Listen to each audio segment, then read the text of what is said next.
Venezuela में American आक्रमण के बाद जिस प्रकार से वहां के राष्ट्रपति को उठाया गया, उनको न्यूयॉर्क ले जाया गया, उसके बाद जो एक बड़ा प्रश्न लोगों के मन में है कि क्या मंडे मॉर्निंग को स्टॉक मार्केट्स में क्रैश हो सकता है, बड़ी गिरावट हो सकती है। इस वीडियो में हम चर्चा करेंगे कि भारतीय बाजारों के संदर्भ में इंडेक्स लेवल पर और बाकी स्टॉक्स लेवल पर कहां पर ज्यादा प्रभाव दिखेगा, कितना गिरावट हो सकती है, क्या गिरावट होगी भी कि नहीं होगी और इसका क्या असर हो सकता है। इन सभी पहलुओं पे हम बात करेंगे, लेकिन अगर आप चैनल पे पहली बार आए तो सब्सक्राइब जरूर कीजिएगा। नमस्कार, मेरा नाम है अतुल वर्मा। बात करिए अगर इस पूरी घटनाक्रम को, तो अब ये घटना काफी हद तक जानकारी इसमें जितनी आनी थी लगभग वो आ चुकी है। इसमें सबसे बड़ी चीज है कि अगर हम भारतीय बाजारों के संदर्भ में बात करें तो हमें को ये समझना पड़ेगा कि भारत कितना कारोबार वेनेजुला के साथ करता रहा है। अगर हम इसमें जो मेन बात है, चूंकि ये पूरी की पूरी जो फाइट है या ये कहिए जो पूरा का पूरा जो ये बात हो रही है, ये कहीं ना कहीं तेल से जुड़ी हुई है। आपको मालूम ही है कि दुनिया में जो सबसे ज्यादा तेल का भंडार है इस समय वो वेनेजुला के पास है। तकरीबन 18% जो वर्ल्ड लेवल का जो अभी क्रूड बचा हुआ है वो वेनेजुला के पास है। उसके बाद सऊदी अरब का नाम आता है, उसके बाद और बाकी कंट्रीज आते हैं। भारत जो ट्रेड करता है उसमें वेनेजुला के साथ काफी ज्यादा ट्रेड हमारा रहा है विगत कुछ समय के दौरान में। यद्यपि 2025 में थोड़ा हमारा ट्रेड जरूर घटा है, लेकिन कहीं ना कहीं फिर भी ट्रेड था। और भारत को वेनेजुला के साथ इसलिए भी संबंध बनाने पड़ते रहे हैं क्योंकि जब भी हमें क्रूड खरीदने में प्रॉब्लम आती थी तो हम वेनेजुला के साथ वो ले पाते थे, क्योंकि रूस के क्रूड को लेकर के बार बार जो ये अलग अलग चीजें होती रही हैं पिछले 2-3 सालों में। तो एक सस्टेनेबल सोर्स जो है क्रूड खरीद के लिए भारत के लिए जो रूस रहा है, उसके बाद में अगर कोई दूसरा स्रोत माना जाता रहा तो वो वेनेजुला माना जाता रहा। अगर हम कंपनी की बात करें तो ओएनजीसी विदेश जो है, इसका काफी पैसा वहां लगा है। ओएनजीसी विदेश जो है ओएनजीसी की सब्सिडरी है, जिसका तकरीबन $600 मिलियन जो है वेनेजुला में लगे हुए हैं, इनके संयंत्र लगे हुए हैं और ये वहां पर उत्खनन के कार्यों में एक प्रकार से सब्सिडरी के माध्यम से काम कर रहे हैं। तो वो जो उत्खनन होता है, यानी वो प्रोड्यूस करते हैं क्रूड ऑयल, वो भारत उसको लेता है पूरी तरह से, लगभग वो भारत को ही प्राप्त होता है। अब इसके नाते जो सबसे पहला इंपैक्ट आएगा इस 600 मिलियन के ये जो आपका ऑयल मिल रहा था आपको, ये नेट ये पूरा का पूरा तेल नहीं है, ये इस पूरे संयंत्र का खर्च है जो वहां पर ओएनजीसी विदेश ने किया है। तो लेकिन उससे जो हमें तेल मिला करता था वो कहीं ना कहीं फंसेगा जरूर। इस यहाँ पर वर्ष 2024 में करीब 22 मिलियन बैरल जो है तेल हमने जो है वहां से मंगाया था, यानी 2024 का डेटा है। 2025 के डेटा अभी तक नहीं उपलब्ध है। 2024 के डेटा में 22 मिलियन बैरल तेल जो है भारत की ओएनजीसी विदेश ने वहां से मंगाया है। इसका मतलब है कि ये कुछ ना कुछ इंपैक्ट करेगा।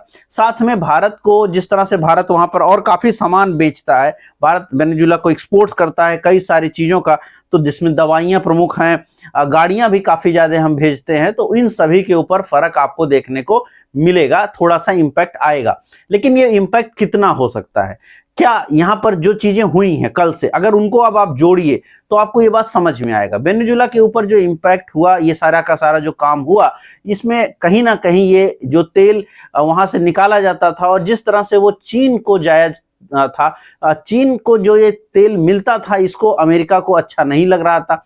कहीं ना कहीं उसको रोकने के लिए भी ये पूरा का पूरा चीज हुआ है।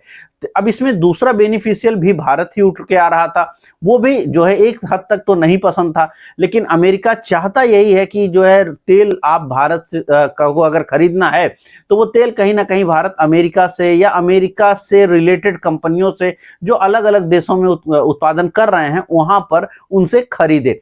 यद्यपि भारत रसिया से तेल खरीदता रहा है, लेकिन उसमें उसने कमी करी है और माना यह जा रहा है कि ट्रेड डील होने की उम्मीद तभी जगेगी जब हम जो है तेल खरीद को रूस से पूरी तरह से बंद कर देंगे। लगभग भारत की जो तेल कंपनियां हैं उन्होंने ये बात तो कहा है कि हम तेल खरीद बंद कर देंगे, मतलब बंद कर चुके हैं, लेकिन अभी तक सरकारी बयान नहीं आए हैं और अभी तक ट्रेड डील भी नहीं हुई है। अब जब आपको, अब रूस से आप बंद कर चुके हैं, यहां पर जो पुराने कॉन्ट्रैक्ट्स हैं वो किस तरह से रहेगा, क्योंकि डोनाल्ड ट्रंप ने जो प्रेस विज्ञप्ति करी है, जो उन्होंने बोला है पिछले 24 घंटे के अंदर, उन्होंने यही कहा है कि जो वेनेजुला में तेल का कारोबार है वो अमेरिकन कंपनियां करेंगी। अमेरिका वहां पर जाएगा, वहां पर कंपनियां वहां पर स्टेब्लिश की जाएंगी और वो अब वहां पर तेल को निकालेंगी। इसके पहले भी वेनेजुएला में अमेरिकन कंपनियां रही हैं, लेकिन पिछले 10 सालों के दौरान अमेरिकन कंपनियां वहां से जा चुकी थी, चूंकि बहुत ज्यादा वहां पर लड़ाइयां, यूं कहिए बहुत ज्यादा दिक्कतें आ रही थी अमेरिका को। लेकिन अब यहां पर वापस से अमेरिका की एंट्री होगी और अमेरिका उसको उत्पादन करके उसको बेचने की कोशिश करेगा, ऐसा मोटा मोटी अभी तक जो बातों से लग रहा है। इसका क्या वेनेजुएला विरोध करेगा वो देखने वाली बात है, या किस हद तक वो विरोध होगा, क्योंकि ये जो तख्ता पलट हुआ है इसका एक हद तक समर्थन भी हो रहा है, बहुत सारे वेनेजुएला में लोग समर्थन कर रहे हैं और बहुत सारी जगहों पे विरोध भी हो रहा है। न्यूयॉर्क में आज टाइम स्क्वायर पर काफी बड़ा विरोध मार्च किया गया, वहीं पर वेनेजुएला में भी इसके सपोर्ट्स की भी बातें की जा रही हैं। तो ये अब किस तरह से अनफोल्ड होगा दुनिया भर में वो देखने की बात होगी। लेकिन यहाँ पर ये बात भी समझने की जरूरत है कि पहले ही दिन तेल प्राइसेज में एकाएक ना तो बहुत ज्यादा मंदी हो जाएगी ना बहुत तेजी। कारण उसका ये है कि इसका जो इम्पैक्ट होगा वो शुरुआत में स्लो रहेगा, यद्यपि तेल प्राइसेज के ऊपर इसका पॉजिटिव इंपैक्ट होगा, यानी तेल की कीमतों के बढ़ने का चांस है। क्यों? क्योंकि जो पुराने कॉन्ट्रैक्ट हैं, यानी जो भी वेनेजुएला का तेल चाहे वो चीन को जाता था या दुनिया के और देशों को जाता था, वो तेल पहली तो रोक दिया जाएगा आने वाले जल्द के जल्द ही। तो यानी अब नियर फ्यूचर में आपको जो वेनेजुएलन तेल है वो रुकेगा, उसके नाते ऑयल की प्राइसेज में थोड़ी सी वृद्धि देखने को मिलेगी। और ये डर जो है कम से कम ऑयल मार्केटिंग कंपनियों के ऊपर तो इंपैक्ट दिखाएगा। मैं ये नहीं कह रहा हूं कि इसका बहुत बड़ा असर हो जाएगा और बाजार आपकी कोई बड़े क्रैश के मोड में कल चली जाएगी या वर्ल्ड मार्केट में कोई बड़ा क्रैश आ जाएगा, उसकी उम्मीद नहीं दिखती है। क्यों? क्योंकि यहां पर यह बात सबको समझ में आ रही है कि अगले 2 महीने के अंदर जो क्रूड है वो भले ही अमेरिकन कंपनी निकालने लगेगी, लेकिन वो निकालने लगेगी और उसको वो कहीं ना कहीं बाहर मार्केट में बेचने भी लगेंगे। तो जो सप्लाई खत्म होगी, या यूं कहिए जो सप्लाई में कमी होगी वेनेजुएला के तेलों की, वो अगले 2 से 3 महीने में वापस से रिकवर हो जाएगी, ऐसी उम्मीद अमेरिका जता रहा है। लेकिन ये बात भी सही है कि तेल के उत्खनन में समय लगता है, वो एक दिन में नहीं होती है।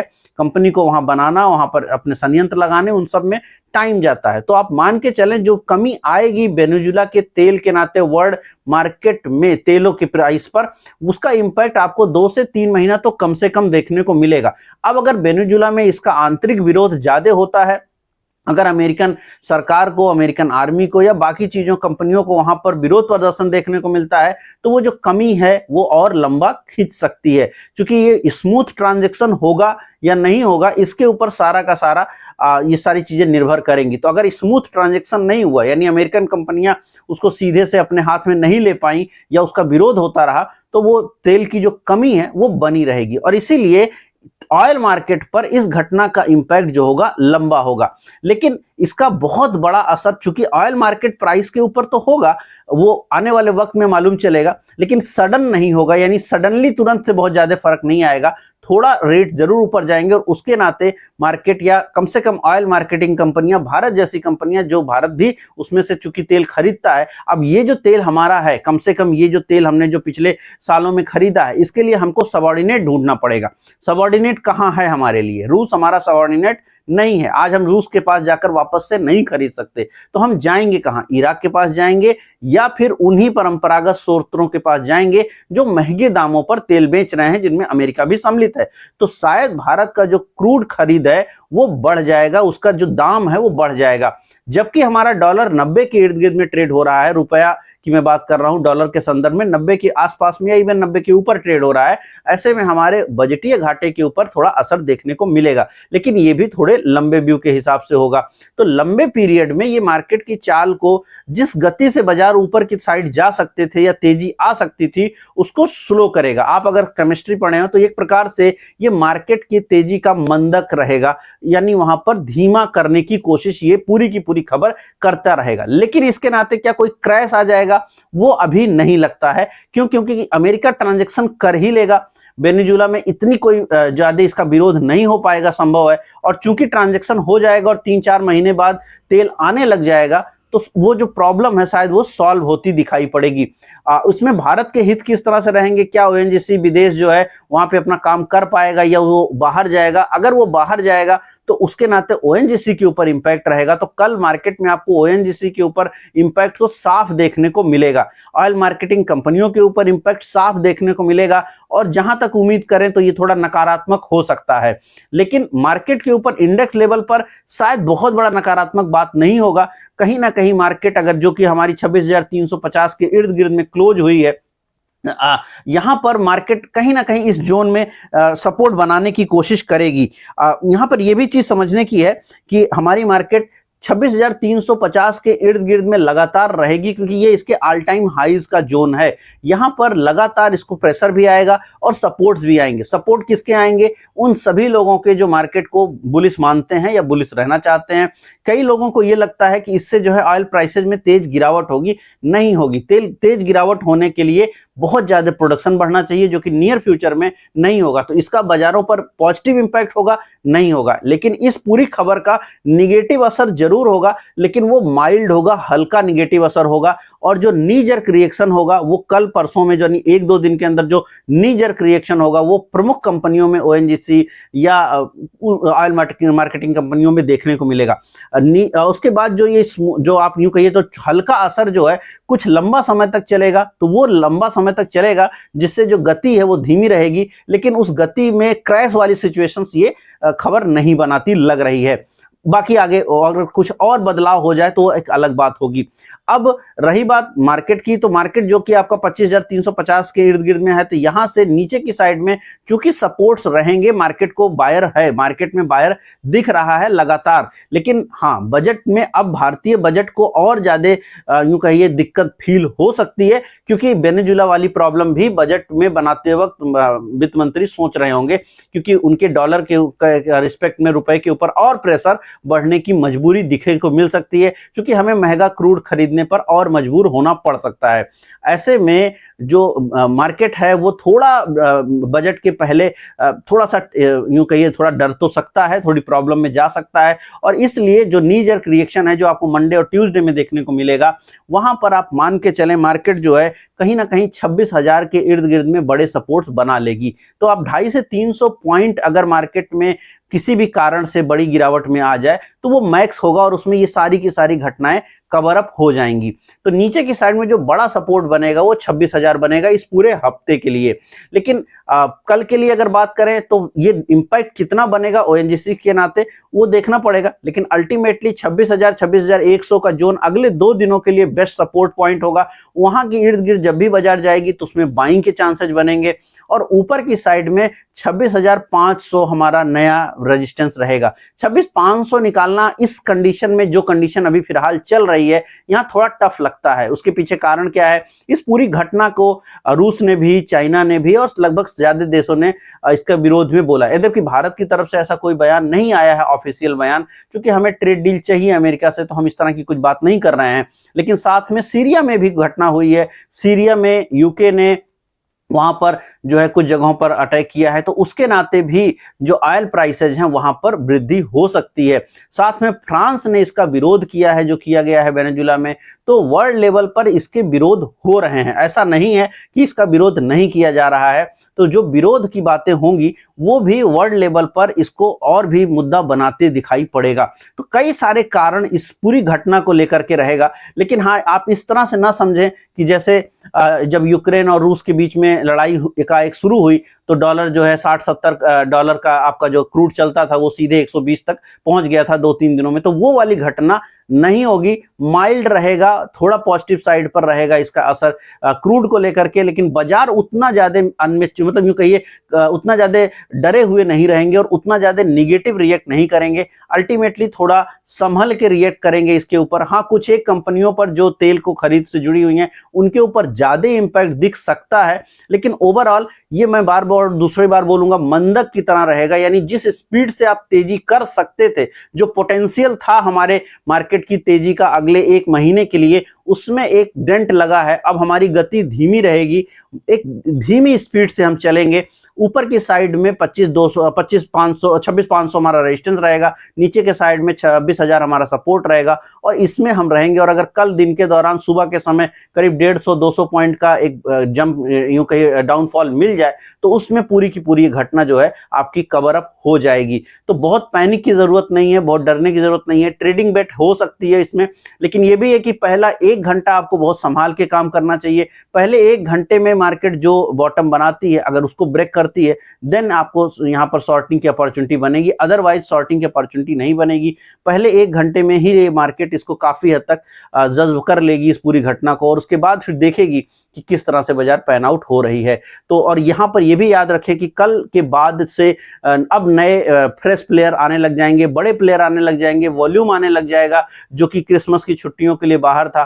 तो कल से वर्ल्ड लेवल पर आपको ठीक ठाक सा वॉल्यूम दिखेगा, भारत में भी आपको ठीक ठाक सा वॉल्यूम दिखेगा। अच्छी खासी जो मार्केट है अब यहां पर शुरू होगी। तो जो एक रैली मिलनी थी, सेंटा रैली जो थी, जिसमें आपने करीब 700 पॉइंट 600 पॉइंट की रैली देखी और लगभग अपने फ्रेश हाइज आपने देखे, बैंक निफ्टी ने अपने फ्रेश हाइज बनाए शुक्रवार को, तो वो वाली रैली कंप्लीट है।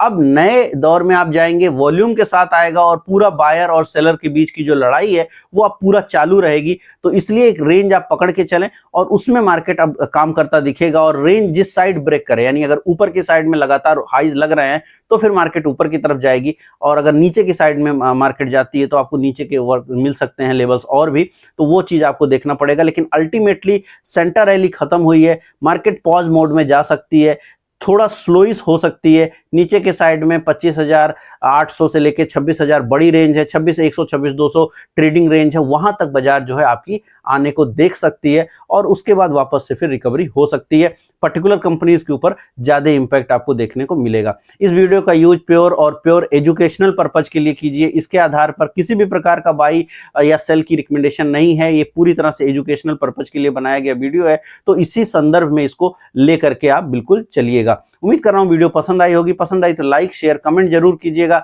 आप क्या और जानना चाहते हैं, किस तरह की चीजें समझना चाहते हैं, वो जरूर लिखिएगा। आपको क्या लगता है मार्केट में क्या हो सकता है, कमेंट बॉक्स में जरूर लिखिएगा। मैं मिलूंगा कल नए वीडियो में। इस वीडियो में इतना ही, धन्यवाद।